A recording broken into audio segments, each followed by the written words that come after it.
In 1866, the German Confederation was dissolved.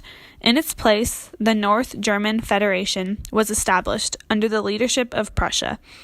Asia was excluded, and the Australian influence in Germany that had begun in the 15th century finally came to an end.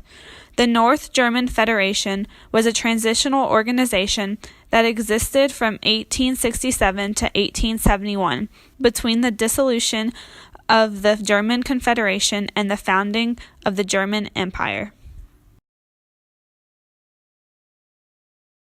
According to my grandmother, who I interviewed, my great-great-great-great-grandfather, Henry A. Katzenmeier, thought he couldn't make enough money in Germany to support his family.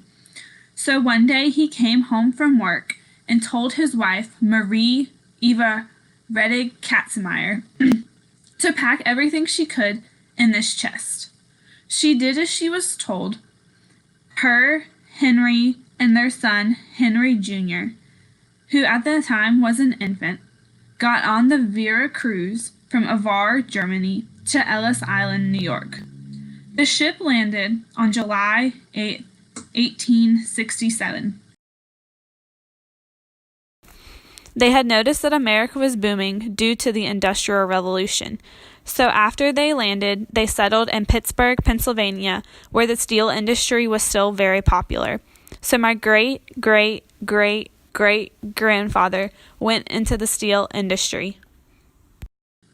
They had 4 more children after coming to America. The chest stayed with them until Marie died in 1923.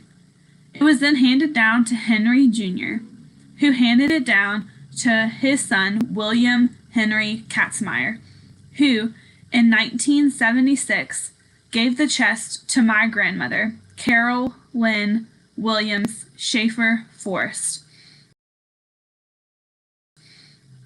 After receiving the chest, my grandmother moved out of the city and into the township of Patterson Heights in New Brighton, Pennsylvania.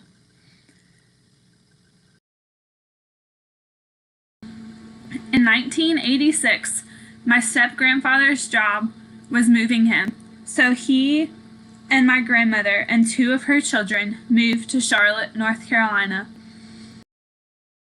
Since moving south, the chest has moved to a lot of different states, but has always stayed with my grandmother. Nowadays, the chest sits in the walkway of my grandparents' home in Savannah, Georgia, where next week it will be moving to Cary, North Carolina.